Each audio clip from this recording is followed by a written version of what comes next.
Buenas tardes, buenas noches, amados hermanos. Dios les bendiga grandemente. Seguimos con estudios bíblicos. Hoy continuamos con libro de el Evangelio de Lucas, con nuestro hermano Agustín Afonso, haciendo lectura de la parábola que estuvimos viendo clase pasada, el día viernes, la parábola de los agricultores malvados de Lucas 20. Dice la palabra de Dios, versículo 9 en adelante. Jesús se dirigió nuevamente a la gente y les contó la siguiente historia. Un hombre plantó un viñedo, lo alquiló a unos agricultores arrendatarios y se mudó a vivir a otro país por varios años. Llegando el tiempo de la cosecha de la uva, envió a uno de sus siervos para recoger su parte de la cosecha, pero los agricultores atacaron al siervo, le dieron una paliza y lo mataron, y de regreso, y regresó con manos vacías. Así que el dueño envió a otro siervo, pero este también lo insultaron, le dieron una paliza y lo despacharon con manos vacías. Entonces envió un tercer hombre a quien lastimaron y echaron a patadas. ¿Qué haré? Versículo 13. Preguntó el dueño. Ya sé, enviaré a mi querido hijo y sin duda a él lo respetará.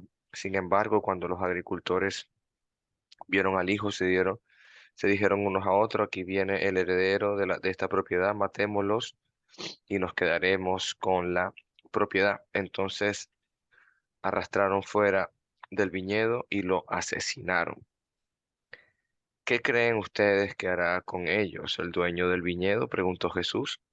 Les diré, irá y matará a los agricultores y alquilará a otros el viñedo. Qué terrible que suceda algo así. Pos- eh, Protestaron los oyentes y Jesús los miró y les dijo en el 17. Entonces, ¿a qué se refiere la siguiente escritura? La piedra que los constructores rechazaron ahora se ha convertido en piedra principal, verso 18, y todo el que tropiezare con esta piedra se hará pedazos y esta piedra los aplastará y les caiga encima. Bueno, comentarios acerca de esto que estuvimos conversando con nuestro hermano Agustín, citamos libro de Isaías, donde estaba la parábola también acerca de la viña, donde Dios le había dado un lagar, un lugar fértil, lo había despedregado con una torre y tenía todo lo necesario para que diera uvas, y sin embargo dio uvas silvestres, y teniéndolo todo, siempre Dios lo ha dado todo, y sin embargo Él espera el fruto que dé uva, y está dando uva silvestre. Entonces, comparándolo directamente a Jesús en esta historia que Él está contando, podemos ver también cómo quizás cuando Dios envía a su Hijo a este mundo, lo asesinan, lo matan, y Él es el Padre, el dueño de este viñedo. Pensaban que iba a recibir a su hijo, así como que, bueno, voy a enviar a mi hijo para que le reciban, quizás lo respeten, pero así como hacían con los profetas, que los rechazaban y lamentablemente no le hacían caso, igualmente pasó con nuestro Señor Jesús. Y algo que me llama la atención es que esa piedra que él menciona viene a ser él mismo. Entonces, igualmente el apóstol Pedro se refiere como que somos también pequeñas rocas, ¿no? Que vamos edificando sobre Cristo. También me llamaba la atención que el mismo Jesús se declara a sí mismo como la vid verdadera. Así que comentarios, amados hermanos, preguntas. Bueno, Agustín Afonso. Buenas tardes, Bu- amados y queridos hermanos. Dios me los bendiga a todos. Bienvenidos nuevamente a Estudios de la Palabra de Dios. Hoy, como dijo el hermano Alejandro, corresponde el estudio del Evangelio de Lucas, como cada lunes y martes lo estamos haciendo. Ok, como dijo Alejandro, entonces la semana pasada, del día viernes, por motivos de ausencia de nuestro hermano Pedro Rodríguez, estuvimos o comenzamos a ver esta parábola de los labradores malvados y estuvimos adelantando algo sobre la parábola. Y ciertamente Jesús les está dando esta parábola debido a la incredulidad o por lo menos la falta de aceptación que tenían ellos hacia él como el Mesías, porque vemos como ya están sucediendo los eventos, vemos que ya Jesús está entrando o entró a la ciudad santa, a Jerusalén, a donde estaba el templo de Dios. Y lo primero que hace, fíjese que Jesús ya había entrado anteriormente a Jerusalén, o sea, en los 3 años que él estuvo como en su ministerio público, él muchas veces entró a Jerusalén. Y solamente se narra que él haya hecho esto en su entrada triunfal en la última vez que él está entrando, que es cuando echa fuera a los cambistas, tumba las mesas, suelta a los animales y todas esas cosas que estaban haciendo. Y les dice que ellos habían convertido la casa de Dios, que era una casa para orar, una casa de oración, en una cueva de ladrones. Y él lo hace ya en la última vez que está entrando a Jerusalén, porque ya lo que viene ahora es su entrega como cordero, ¿verdad? Delante de los que lo traquilaban, como dice la profecía de Isaías 53. Entonces, él lo hace con el propósito de que ellos entiendan, pues realmente cuál es la razón por la cual, primero porque ellos tenían que entender cuál es la razón por la que le tenían el templo. El templo era, como él decía, era una casa de oración donde los judíos iban a ofrecer sacrificios por los pecados de ellos, ¿verdad? Los mismos sacerdotes tenían que ofrecer por sus propios pecados y por los pecados del pueblo, la sangre de los animales.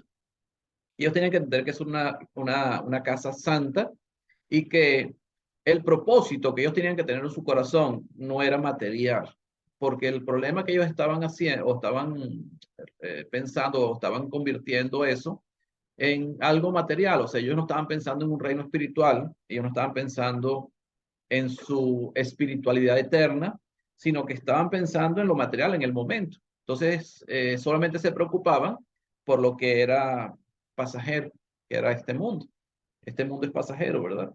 Y es lo que ellos estaban preocupando. Y Jesús le estaba haciendo entender que lo que estaban haciendo estaba mal, que ellos tenían que ver más allá de sus propias narices.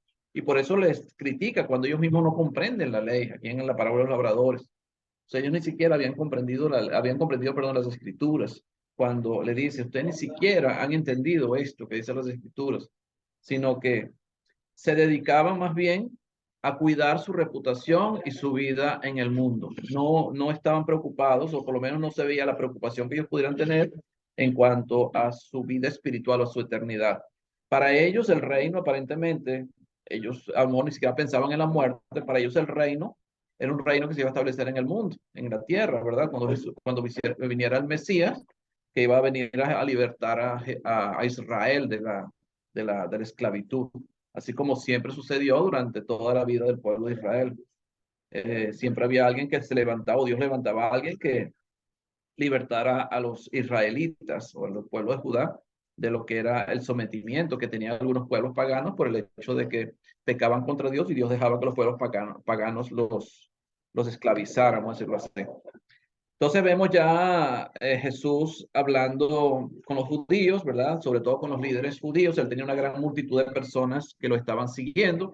Sabemos que las personas que lo estaban siguiendo en su gran mayoría o casi todos eran personas del pueblo de Israel, eran judíos, eran descendientes de Abraham y eran personas que conocían, o por lo menos deberían conocer lo que eran las escrituras, deberían conocer las profecías y ellos veían las señales y los prodigios que Jesús estaba haciendo en el mundo y por tanto lo seguían. No, a lo mejor no entendían el propósito, a lo mejor no entendían la razón, no tenían claro cuál era la razón de la llegada del Mesías, a lo mejor la razón de ellos era diferente, pero el caso es que lo estaban identificando.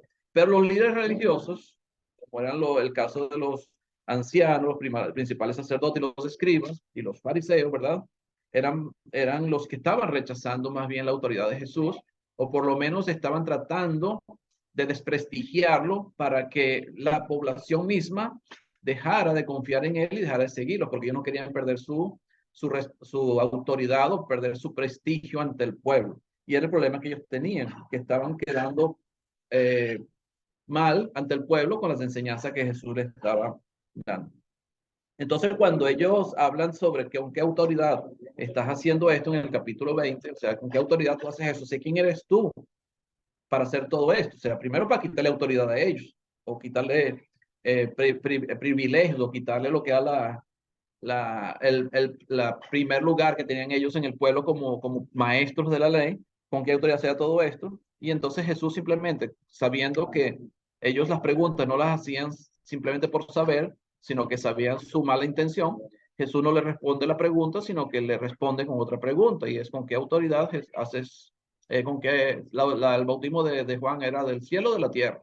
Él sabía que ellos no podían responder eso, porque ellos sabían que ese bautismo era del cielo, porque ellos mismos lo responden en Marcos, cuando vimos en Marcos, ¿verdad?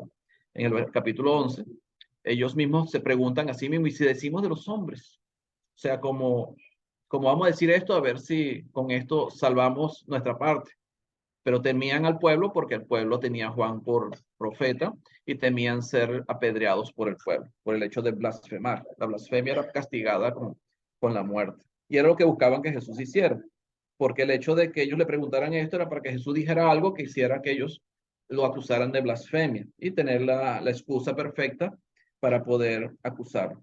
Entonces, en esta parábola de los labradores malvados, Jesús está refiriéndose directamente a los líderes religiosos, ni siquiera a la multitud que lo estaba siguiendo, a pesar de que muchos podrían estar equivocados o no tener claro cuál es la misión de Jesús, pero por lo menos confiaban en él y estaban creyendo en él, ¿verdad? Estaban siguiendo. Pero los fariseos, los saduceos, los escribas, los ancianos, todos estos hombres que eran el liderazgo religioso de la época, ellos no querían aceptar a Jesús, no querían reconocerlo como el Mesías. Entonces la parábola es para ellos, y lo primero que le menciona es la profecía de Isaías capítulo 5, versículo 1. Isaías capítulo 5, en el versículo 1, ¿verdad? Cuando, cuando Jesús habla de la viña del Señor. Entonces el Señor plantó una viña, puso unos labradores, dice que plantó la mejor viña, o sea, una viña escogida. No fue cualquier viña. Normalmente cuando uno quiere recibir, o sea, lo que conocen de las matas de uva, de lo que es la viña, eh, saben que uno siempre planta la mejor, y no solamente planta la mejor, sino que después injerta la viña para que dé las mejores uvas, porque la razón o el propósito de la viña en ese tiempo era producir buenas uvas para producir buen vino. Esa era la razón que tenía. Por eso este hombre, cuando planta la viña, él planta una viña escogida, y no solamente hace una viña, sino que hace un lagar y construye una torre. La torre tenía como propósito la vigilancia, vigilancia contra los ladrones, con las personas que vinieran a robar. En este caso, que vinieran a robar lo que era el fruto de la viña, que eran las uvas. Y el lagar era el sitio donde se aplastaban las uvas, donde se aplastaban las uvas para que la uva botara su jugo y poder hacer el vino. Ese era el propósito, la razón del lagar. El lagar era algo que se utilizaba para eso, que en ese tiempo se pisaba con los pies. Ya hoy en día todavía en muchos sitios, por lo menos en Portugal, se hace mucho eso, por lo menos en la parte turística, donde hacen en el lagar, la gente, hasta los turistas se meten a pisar la uva con los pies. Ya no con los pies directamente, se ponen unas botas, pero siguen pisando. Pero ya industrialmente ya no la pisan así, sino bueno, de otra manera. Pero el caso es que el lagar se hacía era para eso, para pisar la uva, pues, para sacar el jugo de la uva y con ella hacer el vino. Entonces, ¿qué fruto esperaba el señor de la viña cuando envió a sus siervos, a los labradores? ¿Qué fruto esperaba? El fruto de la viña ciertamente es la uva, pero no era uva lo que él quería que ellos le entregaran. Era el fruto de la uva, tampoco era el vino. Era el fruto que se conseguía con el vino. ¿Y cuál era? La venta del vino. O sea, tú vendías el vino, tenías dinero. Eso era el fruto. Entonces, estos labradores tenían el encargo de sembrar, cuidar de la viña. El que la sembró fue el señor, ¿verdad? Era el dueño del viñedo. Encargó a unos cuantos viñadores o labradores, o la arrendó, dice aquí, lo arrendó a ellos, y se ausentó por mucho tiempo y venía a buscar el fruto. Amor lo arrendó por un porcentaje. Bueno, si produce 100, bueno, 50 para ustedes, 50 para mí. Vamos a decirlo así, de esa manera. Pero a su tiempo, él quería buscar los frutos. Ahora, ¿quién es el Señor que planta la viña? O sea, ¿a quién se está refiriendo Jesucristo cuando habla de este Señor que plantó la viña? En la profecía de Isaías, capítulo 5, versículo 1 en adelante, el que plantó la viña fue Dios, o sea, está hablando de Dios, ¿verdad? Dios fue el que plantó la viña. ¿Quiénes son los labradores? a los que Dios le pide cuentas o busca que le den su fruto a su tiempo. Los labradores, ¿quién eran? ¿Cuál fue la viña? Según la misma profecía de Isaías capítulo 5, dice que la viña del Señor es el pueblo de Israel. La viña, ¿verdad? Era la mata de uva, vamos a decirlo así. ¿Y cuáles son los labradores entonces? Era el mismo pueblo de Israel, eran los labradores. Ahora, los labradores, ¿quiénes serían? No necesariamente era todo el pueblo de Israel, sino el liderazgo religioso del pueblo de Israel, que eran los que tenían que cuidar de la viña para que la viña diera fruto, fruto a su tiempo. Pero ellos no lo hicieron así. Cuando el padre de familia, que es Dios, ¿verdad? Envía a sus siervos a buscar fruto. ¿Quiénes son estos siervos que el Señor está enviando a buscar su fruto, a su tiempo? Para que le entregaran el resultado de esa labor de la viña. Yo entiendo que eran los profetas. Dios muchas veces envió profetas al mundo y los profetas iban a la casa de Israel, al pueblo de Israel, para comunicarle el mensaje de Dios al pueblo de Israel. Muchas veces, y vemos en el Viejo Testamento, todo lo que son la parte de los libros de los profetas, tanto mayores como menores, vemos no solamente las profecías acerca de Jesucristo, sino que vemos Dios condenando al pueblo de Israel y diciéndoles que cambien, que mejoren, que dejen el pecado, que se vuelvan a Dios. Dice que si sus ropas fueran rojos como el carmesí, podrán llegar a ser blancas como la lana. O sea, Dios siempre llamó la atención de su pueblo, de lo que eran estos viñadores, vamos a decirlo así, de esta viña que Dios había sembrado, de este pueblo de Israel, y siempre Dios se preocupó por ellos, siempre estuvo pendiente de ellos, y por eso le envió este, labra, siervos, ¿verdad? A ellos para que estuvieran pendientes de buscar su fruto, de buscar el fruto, de que ellos cambiaran, de que fueran diferentes, de que empezaran a buscar hacer las cosas correctamente para el dueño de la viña, que en este caso es Dios. Pero ¿qué hacía el pueblo de Israel con los profetas? ¿Qué es lo que hacía el pueblo de Israel con los profetas? Lo mismo que Jesús le está diciendo acá, los golpeaban y los mataban. O sea, el pueblo de Israel, en vez de aceptar lo que el dueño de la viña estaba exigiendo, pidiendo o diciéndoles que tenían que hacer, ellos en vez de aceptar eso, en vez de reconocer que el dueño de la viña era el dueño de la viña y que tenían que entregar los frutos, era él, ellos no hacían eso, sino que querían dar esos frutos para ellos mismos. Ellos querían que los frutos fueran los de ellos mismos y no los frutos que el Señor estaba exigiendo. Y por eso cuando venían los siervos, ¿verdad? A buscar los frutos, ellos los mataron. Y fíjate que envió varias veces a varios siervos. Envió a muchos. Mateo habla de muchos, Marcos habla de muchos siervos que envió el dueño de la viña a buscar sus frutos. Pero en todos los casos que el Señor envió siervos a buscar sus frutos, ellos los enviaban con las manos vacías o los mataban o los apedreaban o algo le hacían. Pero nunca le daban los frutos que el Señor esperaba que le fueran dados. En este caso, ¿cuáles eran los frutos que esperaban que le dieran? Eso lo vamos a ver más adelante. Dice, entonces volvió a enviar otro siervo en el versículo 11, volvió a enviar a un tercer siervo en el versículo 12. Entonces el señor de la viña dijo, ¿qué haré? O sea, en el versículo 13, ¿qué haré entonces? O sea, porque le envío siervos, le envío siervos, le envío siervos, y el pueblo no quiere darme los frutos que yo estoy exigiendo, que yo es necesario, que son míos, porque los frutos eran del dueño de la viña, aunque él se las había arrendado, pero el fruto era de ellos, porque la viña le pertenecía a él. Por tanto, él dice, ¿qué haré?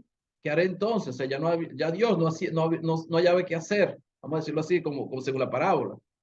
Es como diciendo, bueno, ¿y ahora qué haré? Aunque Dios tenía un plan. Ya sabemos que Dios tenía el plan desde antes de la fundación del mundo, no solamente de enviar profetas, no solamente de establecer el pueblo de Israel, sino de que su hijo viniera también al mundo a morir por nosotros. Ese plan estaba establecido, pero el problema es la actitud que tenían los viñadores, o el pueblo de Israel en este caso. El problema es ese. Y los viñadores son ese liderazgo religioso que tenía Israel en ese momento, que no aceptaban, no solamente no aceptaron profetas, no los oyeron, no los obedecieron, porque al obedecer los profetas obedecían a la palabra de Dios, sino que no aceptaron ni creyeron en el mismo Mesías o en el Hijo, que el Dios o el dueño de la viña, y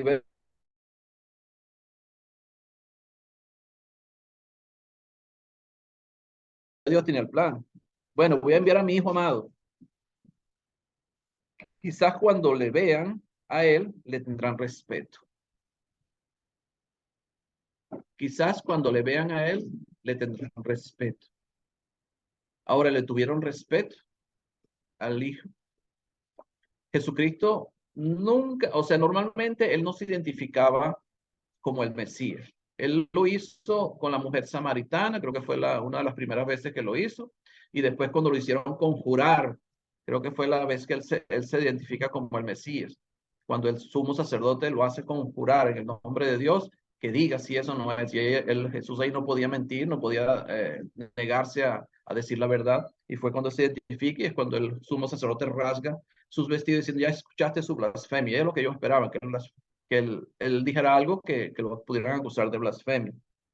Entonces, pero no lo respetaron, no lo respetaron como el hijo, a pesar de que él mostró, sin decirlo, quién era, porque él mostró quién era, porque eso estaba escrito. O sea, Jesucristo se iba a mostrar de acuerdo a las señales y prodigios que él iba a hacer. Cuando Juan el Bautista, a pesar de que Juan el Bautista, cuando llega Jesús a bautizarse en el Jordán, él mismo dice, este es el Cordero de Dios que quita el pecado. Yo no soy digno de desatar encorvado las sandalias de él. Pero llega un momento cuando Juan está preso, ¿verdad? Herodes lo mete preso por el caso de la mujer de Herodes, de Herodías. Él le manda a preguntar con los siervos, ¿eres tú el que había de venir o esperamos algún otro? ¿Cómo le contesta a Jesús? Jesús no le dice, sí, soy yo. Jesús no le dice, sí, soy yo soy el Mesías, díganle a él que yo soy el Mesías, que tranquilo, que no se preocupe. No, le dice, vaya y dígale a Juan, los ciegos bien, los mudos hablan, los cojos empiezan a caminar y el reino de Dios es predicado a todos, a los pobres, creo que dice así, si no me equivoco. Entonces, ¿cómo iba a mostrar Jesús realmente quién era? No era por decir quién era, sino mostrando quién era. Era la manera correcta. Y él mostró cosas y milagros y señales y prodigios que eran indudables, que eran irrefutables. Y el último de ellos, o uno de los últimos y el más importante, fue la resurrección de Lázaro a los 4 días de muerte. Eran amigos, Lázaro y Jesús eran amigos, igual que las dos hermanas, y a pesar de que Lázaro estaba enfermo, como le fueron a avisar a Jesús por medio de las hermanas que mandaron a avisar que Lázaro estaba enfermo, él no fue a curarlo. Él simplemente dijo, no vamos todavía porque esa enfermedad no es para muerte, sino para que Dios sea glorificado. Ahora, ¿cómo iba a ser glorificado Dios en esa muerte, en esa enfermedad de Lázaro? Es porque Jesús sabía que él iba a morir, pero que iba a resucitarlo. Y es lo mismo que le dice a los discípulos. Ahora vamos a Jerusalén a resucitarlo. Y le dice a las hermanas, yo soy la resurrección y la vida. Y las hermanas no entendían, es que nadie podía entender eso. Era muy difícil que alguien pudiera entender una cosa de esas, porque curar a alguien, Jesús lo podía hacer. Él había hecho muchas veces curaciones milagrosas, aunque había resucitado también a algunas personas, pero había resucitado enseguida, o sea, no había pasado mucho tiempo. Pero el hecho de que Lázaro estuviera muerto ya hace 4 días era evidente, era una muerte muy evidente, ¿cierto? No podían decir que estaba desmayado, no podían decir que estaba dormido, porque ya hasta olía mal, según lo que dicen las hermanas. Cuando él dice, quiten la piel, le dice, ya huele mal. O sea, para ellas era imposible que Jesús pudiera hacer eso. Y Jesús le dice, sal, y Lázaro resucita. ¿Qué más evidencia que eso podían tener los fariseos? Cuando Jesús entra en su entrada triunfal a Jerusalén, mucha de la multitud que estaba en Jerusalén lo espera y lo recibe con palmas y echando alfombras en el piso, es porque habían escuchado la resurrección de Lázaro. Es porque habían escuchado ese milagro tan grande y lo habían escuchado, ni siquiera lo habían visto. Y así como el pueblo había escuchado, los líderes religiosos también lo habían escuchado con seguridad. Pero había una diferencia entre el pueblo y los líderes. Los líderes no querían perder su liderazgo, el pueblo quería a Jesús porque hacía esas cosas y lo aceptaba y lo seguía. Entonces la parábola era para los líderes. ¿Qué hizo los labradores cuando vieron al hijo? Dice, bueno, quizás le tengan respeto al hijo, quizás. Es como que Dios estaba dándole una oportunidad a los fariseos, a los líderes. Dice, bueno, vamos a darle la última oportunidad a ver si por lo menos tendrán respeto al hijo. Más los labradores, el versículo 14, más los labradores al verle discutían entre sí diciendo, este es el heredero, venid, matémosle para que la heredad sea nuestra. Fíjese lo que dice Jesús, importante. ¿Qué dicen los labradores? Este es el heredero. O sea, al decir este es el heredero, ¿qué están reconociendo? Que era el hijo. O sea, que era el hijo, lo reconocían. Entonces Jesús, ¿qué está diciendo? Los fariseos no eran tontos. Los líderes religiosos no eran tontos. Ellos entendían las profecías, ellos conocían las profecías y sabían y veían por las señales y prodigios que hacía Jesús, que Jesús no era cualquier profeta que había venido al mundo, como el pueblo lo creía. Ellos entendían, sabían que él no venía de parte de cualquier persona. Él sabía que venía de parte de Dios, como dijo Nicodemo cuando va a visitar a Jesús de noche. Sabemos que viene de parte de Dios como profeta, decía él, pero venía de parte de Dios. O sea, Jesús no venía por su propia cuenta. Entonces ellos reconocían quién era el hijo. Y cuando ven quién es el hijo, dicen, bueno, este es el hombre que tenemos que salir de él para quedar nosotros en el poder. O sea, para que quedemos nosotros con la heredad. Si salimos del hijo, nosotros somos los que vamos a mandar. ¿Quién es el que iba a gobernar? El Mesías. Si salimos del Mesías, quedamos nosotros, somos los líderes y vamos a seguir gobernando el pueblo. Aunque Roma iba a seguir siendo el imperio, pero ellos tenían acuerdos con el emperador romano y vivían en paz, siempre y cuando pagaran sus impuestos y se sujetaran a las leyes establecidas por Roma. Pero vivían en paz y eran líderes y tenían privilegios, eran honrados por el pueblo, porque el hecho de ser fariseo, sacerdote o anciano era un puesto de mucho privilegio dentro de la nación judía o la nación de Israel. ¿Y qué hicieron con el hijo entonces? Según esto es una profecía del mismo Jesús, y le echaron fuera de la viña y le mataron. Y le echaron fuera de la viña y le mataron. Entonces Jesús mismo está diciéndole a ellos lo que ellos van a hacer con el hijo. Se lo van a echar fuera y lo van a matar. Lo van a matar. Bueno, aquí dice Manuel Alejandro, Lucas 13:34, Jerusalén, la ciudad que mata a los profetas. Bueno, Jesús dice, él mismo decía que él tenía que morir en Jerusalén porque ningún profeta puede morir fuera de Jerusalén. Aunque él no era un profeta, era el hijo de Dios, pero él se identificaba de esa manera. Sí, entonces las señales que Jesús hizo, pues Juan capítulo 20, versículo 30 y 31, como dice Alejandro en los comentarios, Jesús hizo muchas señales para que creáis que Jesús es el Cristo. Claro, él hizo muchas señales. Y la idea era esa, que creyeran. No por identificarse, sino por lo que hacía, por las señales que daba y enseñaba. Entonces, ¿qué hacen con el hijo? Le echan fuera de la viña y le mataron. ¿Qué pues les hará el Señor de la viña? Entonces, el mismo Jesús le hace la pregunta a ellos. Ahora, no solamente a los fariseos, líderes religiosos, porque él no estaba solo con ellos. Había una multitud de personas siguiendo a Jesús. Cuando dice, vendrá y destruirá a estos labradores y dará su viña a otros. Entonces, ¿qué hará el Señor de la viña? ¿Qué es lo que el Señor de la viña puede hacer? O sea, Dios, ¿qué puede hacer en este caso? Se vendrá y destruirá a estos labradores. ¿Quién es el que da esta respuesta? Vendrá y destruirá a estos labradores. En Marcos capítulo 12, versículo 11, creo que lo vimos la semana pasada. Capítulo. Dice el versículo 9. ¿Qué hará pues? Perdón, versículo 7. Mas aquellos labradores dijeron entre sí, fíjese, mas aquellos labradores dijeron entre sí, este es el heredero, venid, matémonos la heredad y será nuestra. Y tomándole le mataron y le echaron fuera de la viña. ¿Qué pues hará el Señor de la viña? Vendrá y destruirá a los labradores y dará su viña a otros.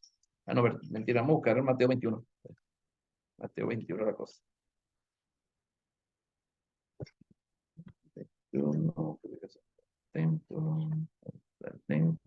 Versículo 37.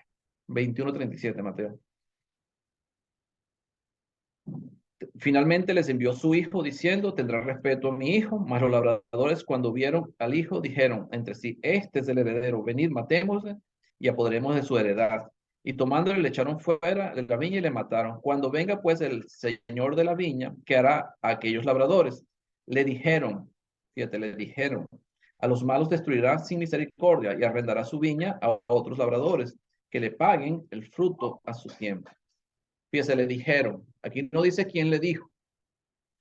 Yo me imagino que no fueron los fariseos, ni los saduceos, ni los escribas, ni los ancianos, ni los sacerdotes.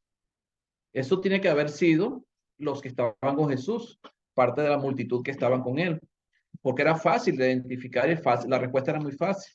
O sea, ¿qué haces tú con unos labradores que tú contratas y no hacen el trabajo que tú esperas que hagan? Lo más lógico es que el dueño de la viña o el dueño del negocio o el dueño de la labor lo saque fuera y consiga otros que hagan el trabajo correcto. Eso es la respuesta correcta, por eso la respuesta es esa. ¿Por qué lo digo? Porque aquí, cuando dan esa sentencia, los mismos judíos, eh, los, los que oyeron, que me imagino que como la palabra era con ellos, con los líderes, ellos dicen, Dios nos libre, Dios nos libre. Ahora, ¿quiénes eran esos que decían Dios nos libre? En el versículo 16 de Lucas capítulo 20. Dios nos libre. Todo el pueblo de Israel, me imagino que sentía lo mismo, Dios nos libre. O sea, todos podían decir lo mismo, porque que ninguno quería ser echado fuera de la viña, o de la viña del Señor en este caso. Todo el pueblo de Israel, aunque la mayoría conocía de las escrituras, ellos querían agradar a Dios, o su gran mayoría por lo menos, o es lo que buscaban hacer. Muchos equivocadamente no lo hacían, como en el caso del apóstol Pablo. El apóstol Pablo, a pesar de que era sincero en su fe y en lo que él creía, él equivocadamente estaba haciendo un trabajo que no era agradable a Dios, porque estaba persiguiendo la iglesia, no había conocido, no había entendido, no sabía, a pesar de que era alumno de Gamaliel, que era uno de los grandes maestros del judaísmo, ¿verdad? Entonces, ellos querían agradar a Dios en su gran mayoría, pero no querían perder su liderazgo dentro de lo que era el pueblo de Israel. Almor no querían aceptar a Jesús por eso, porque veían a Jesús seguido de mucha gente y ellos estaban perdiendo autoridad ante el pueblo. Pero ellos querían estar en la viña. Ellos no querían perder esa viña. Ellos no querían dejar de ser los labradores. Ellos no querían dejar de estar trabajando en la viña del Señor. Por eso la palabra que ellos dicen, la respuesta es Dios nos libre. Es como que le digan a uno, o digamos a alguien que está en estos momentos con nosotros, que le estemos predicando, y tú le digas, hay un cielo y un infierno. ¿Tú quieres ir para el cielo o tú quieres ir para el infierno? Y él te diga, Dios me libre. O sea, porque nadie quiere ir. Dios me libre. El caso es que no solamente es necesario o suficiente decir Dios me libre, sino que yo tengo que cumplir con la palabra de Dios. Y de ahí viene el versículo 17, cuando dice, pero él mirándoles dijo, ¿qué pues es lo que está escrito? La piedra que desecharon los edificadores ha venido a ser cabeza del ángulo. Todo el que cayere sobre aquella piedra será quebrantado, mas sobre quien ella cayere le desmenuzará. Y me gusta cómo lo dice el apóstol Pedro en su primera carta, para entender qué está diciendo Jesús o qué le está diciendo Jesús a esas personas, a esos judíos y a esos líderes que están en ese momento con él. Primera de Pedro, capítulo 2, a partir del versículo 4. Dice versículo 4. Acercándoos a él, piedra viva, desechada ciertamente por los hombres, mas para Dios escogida y precioso. Vosotros también, como piedras vivas, sed edificados como casa espiritual y sacerdocio santo para ofrecer sacrificios espirituales aceptables a Dios por medio de Jesucristo. Por lo cual también contiene la escritura. Y aquí pongo en Sión la piedra principal del ángulo, escogida y preciosa, y el que cayere en él no será avergonzado. Para vosotros, pues, los que creéis, él es precioso, pero para los que no creen, la piedra que los edificadores desecharon ha venido a ser cabeza del ángulo y piedra de tropiezo y roca que hace caer, porque tropiezan en la palabra, siendo desobedientes, a lo cual fueron también destinados. Entonces el apóstol Pedro nos explica que cuando estamos tropezando con la piedra es porque no estamos cumpliendo con la voluntad de Dios. Dice, dice, porque tropiezan en la piedra. ¿Cuándo tropezamos nosotros en la piedra? Que es Jesús. Porque la piedra es Jesús.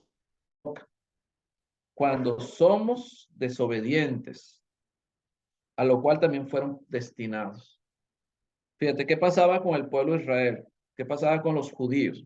Ellos decían, Dios me libre. Yo no quiero que me boten fuera de la viña ni que me castigue, o sea, recibir el castigo. Yo quiero continuar en la viña.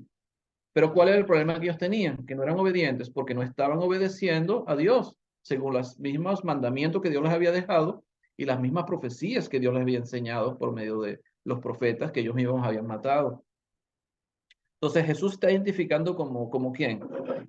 Dice, pero él mirando dijo, ¿qué pues es lo que está escrito? Fíjense, los lleva a la escritura, a las profecías, ¿verdad?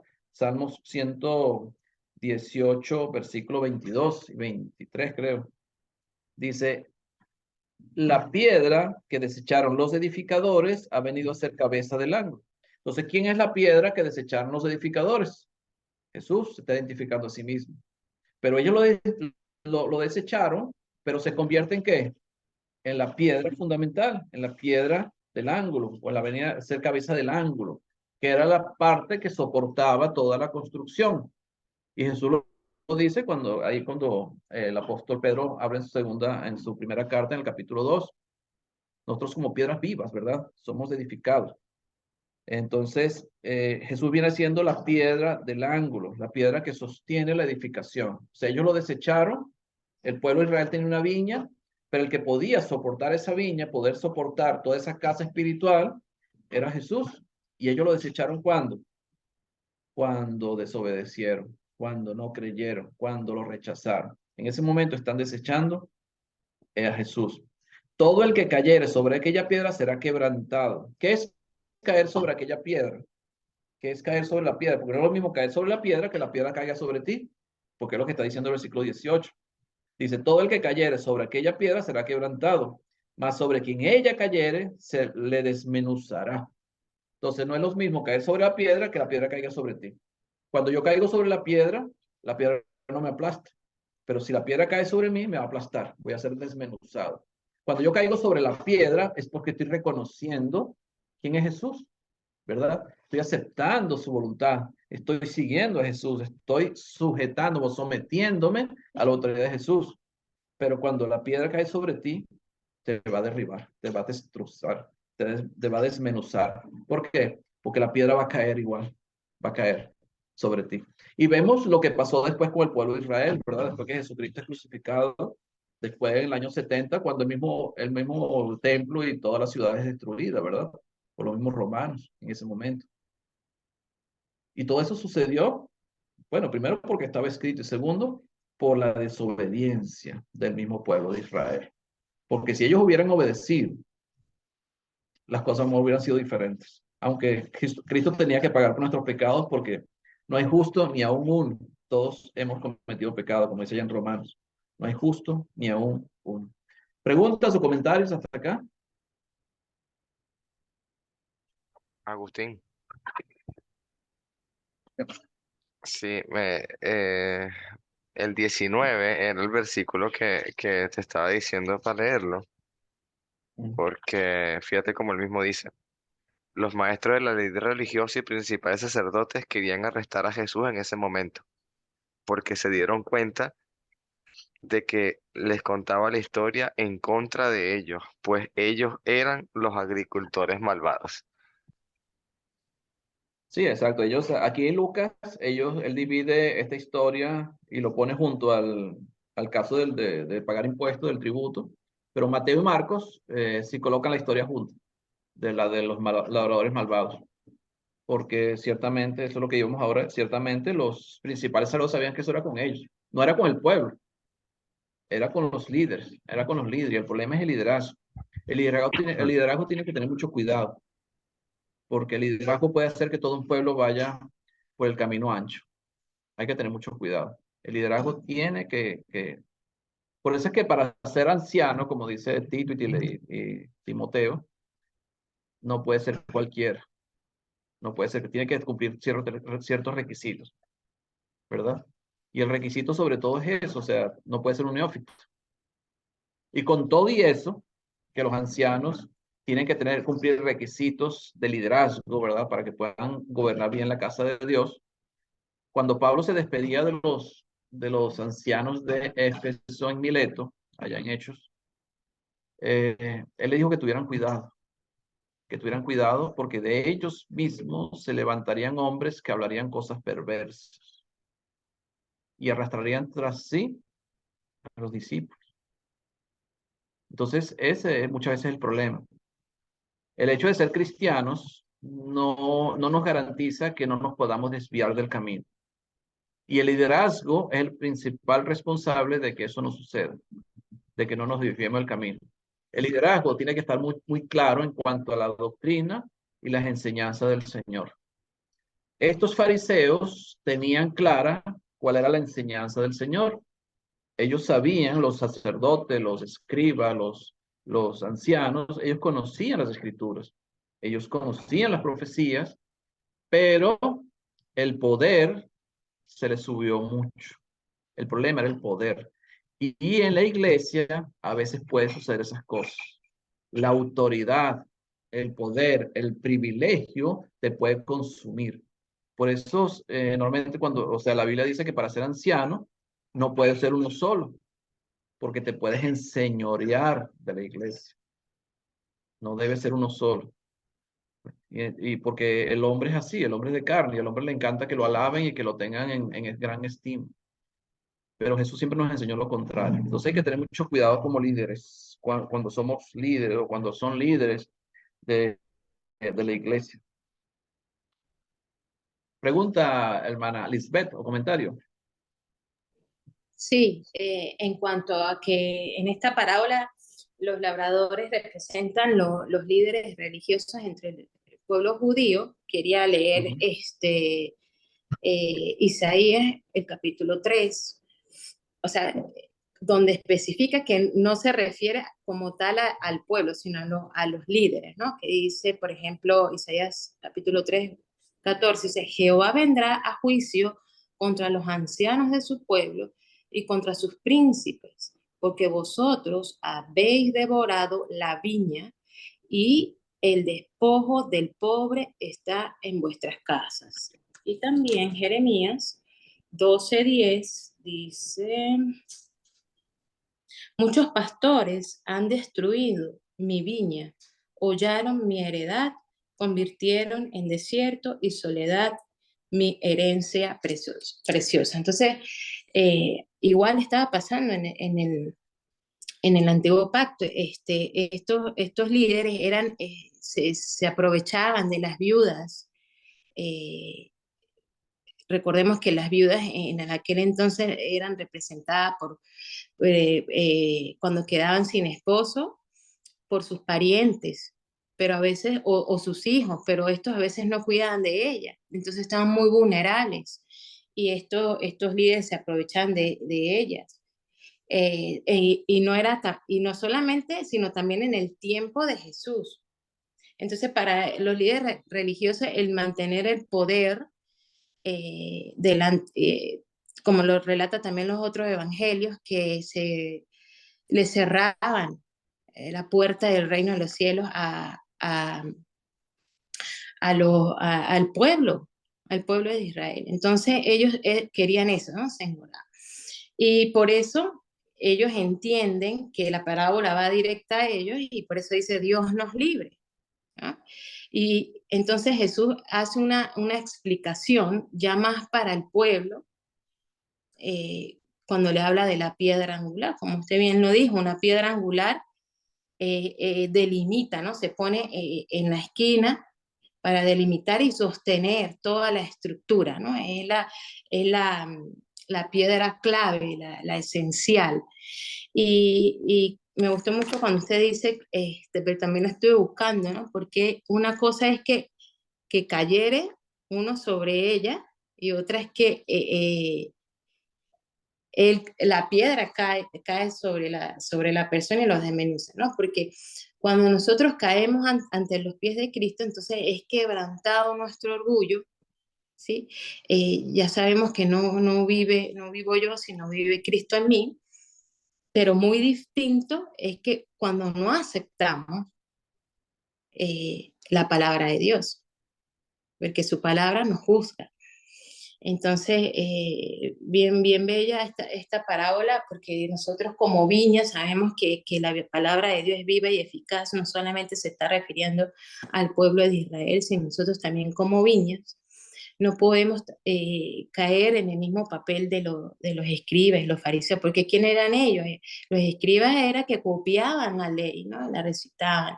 Los fariseos era una secta religiosa que también predicaba oralmente, pero ellos eran más liberales, ellos creían en las tradiciones de los hombres. Los saduceos también creían en la ley de Moisés, pero no en la resurrección, y hasta por ahí estaban también mal, estaban errados.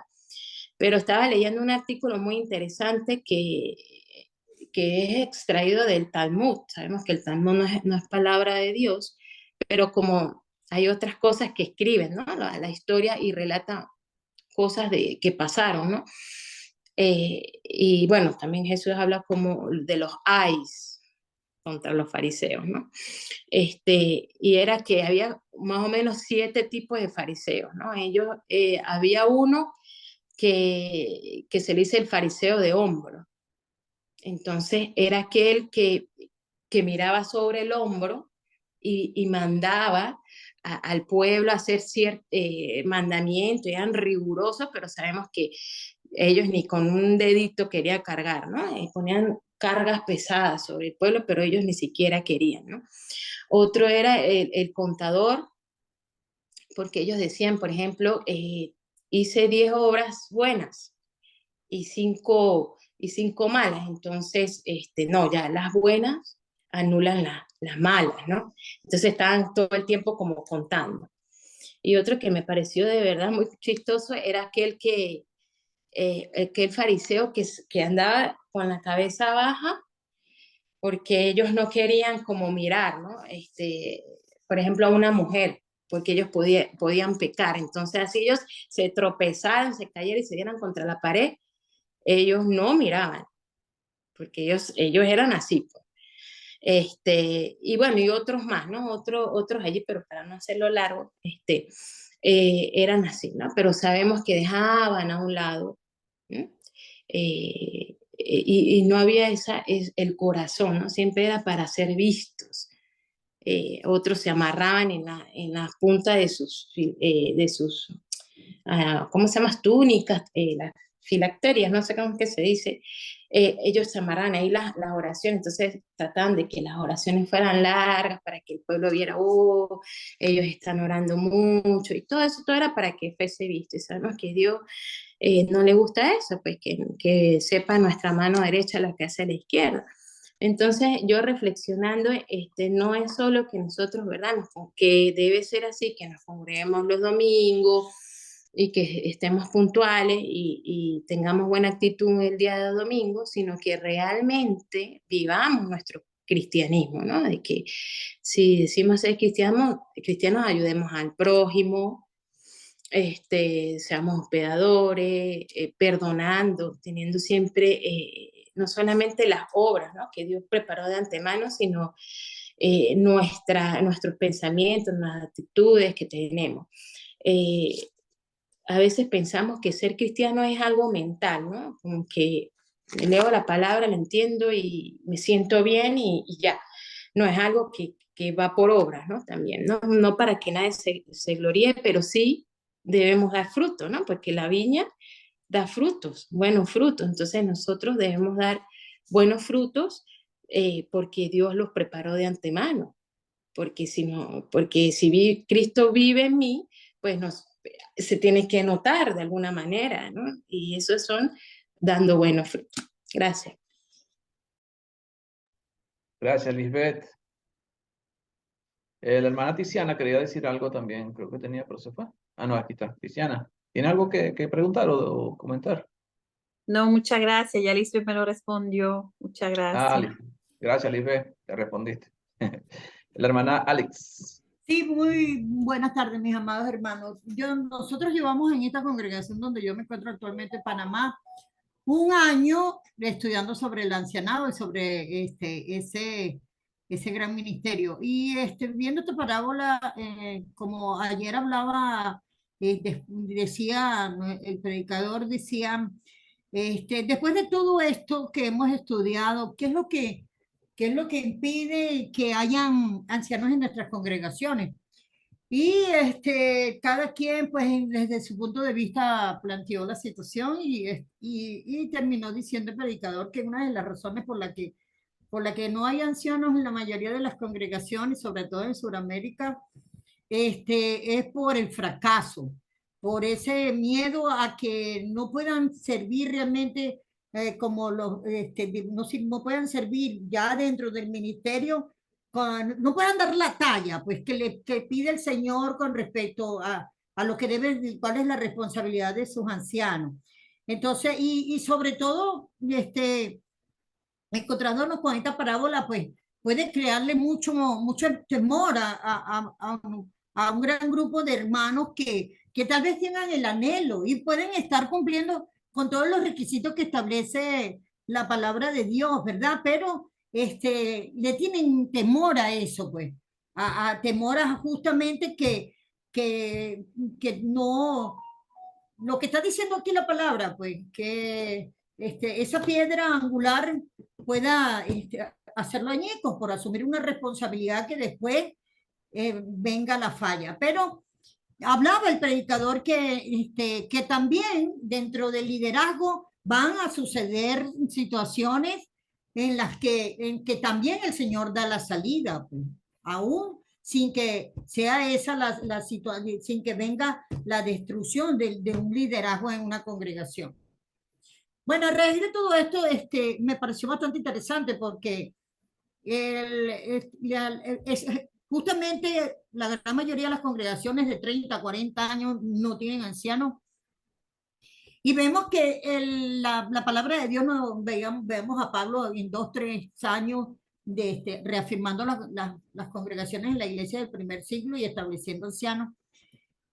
Y hoy en día, pues, todo lo que he estudiado, pues a mí particularmente me anima a que esos líderes, los líderes y una organización bíblica es sumamente importante dentro de nuestras congregaciones.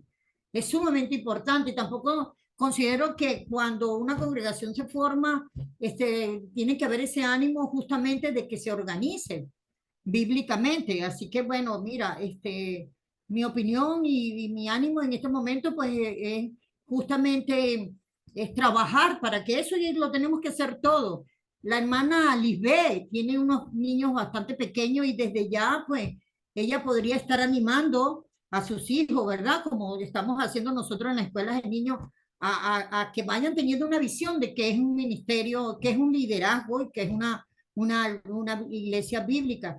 Y bueno, y quienes tienen el privilegio de tener ancianos en sus congregaciones, tenemos que estar orando por ellos, porque siempre van a ser el objetivo del enemigo para querer avergonzar a Dios a través de su liderazgo, porque saben que el enemigo sabe que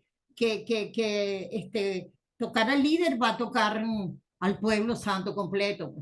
Entonces, estar orando por los ancianos y no tenemos, aun cuando no son de nuestras propias congregaciones, sabemos que los hay en otras y estar orando para que hayan en las nuestras y estar también trabajando en función de que hayan estos liderazgos que conforme al corazón de Dios. Gracias. Gracias, hermanita. Lisbeth. ¿Más No, comentarios?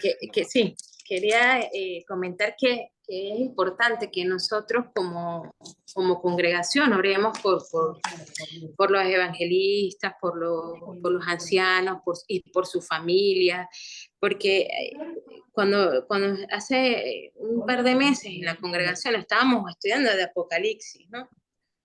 Entonces, si uno ve el capítulo 2, que es el mensaje a las 7 iglesias, siempre comienza, ¿no? Escribe al ángel de la iglesia, por ejemplo, en Éfeso, escribe al ángel de la iglesia en Esmirna, escribe al ángel de la iglesia en Pérgamo y así al ángel de Sardi. Entonces, podemos decir que ese ángel, pues, el que es la persona que está encargada y puede ser los ancianos, el evangelista, bueno, ancianos si están nombrados.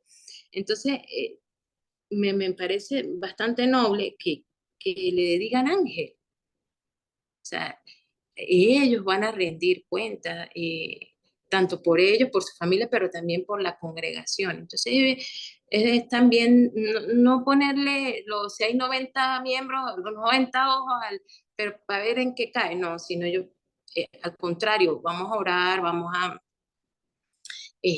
serles útil, ¿no? En la obra, porque predicar no es solamente del evangelista, es de cada uno de nosotros, ¿no? Todos vamos, somos importantes para Dios, tenemos el mismo valor para Dios, que tenemos diferentes funciones, por supuesto, sobre todo se notan en las mujeres, ¿verdad? Que tenemos muchas diferencias en cuanto a los varones a la hora de un culto, pero todos somos responsables de la viña del Señor. Entonces, es importante que oremos por los ancianos y por los evangelistas y los encargados, los líderes de la congregación. Hermano Lenín. Amén, hermano. Sí, bueno, según los comentarios de nuestros hermanitos, pues yo lo que veo, hermanos, es que, como decía nuestra hermanita Ali, de lo difícil que es establecer ancianos en una congregación. A veces es por temor y pues pienso yo de que es como en la vida secular. Cuando tú quieres un cargo de trabajo, no vas que no sabes nada, piensas que puedes echar a perder el primer día de trabajo, pero como en la vida todo se aprende poco a poco, a veces vamos en mi trabajo en seguridad, a veces llegaban supervisores nuevos y a veces uno mismo los hacía supervisores a ellos con el trabajo que uno hacía. Entonces, pienso yo de que lo mismo es en la congregación, que para que un anciano se sienta bien apoyado, pues depende también de cada miembro, dar un apoyo a la congregación, aportar siempre, como decimos nosotros en Honduras, un granito de arena, a cada uno evangelizando, preguntando, así como hacemos estas reuniones que nos preguntamos qué opinamos de cada tema y así, pues de cada opinión nos formamos un concepto correcto. Y pues nada, hermanos, solamente mi opinión.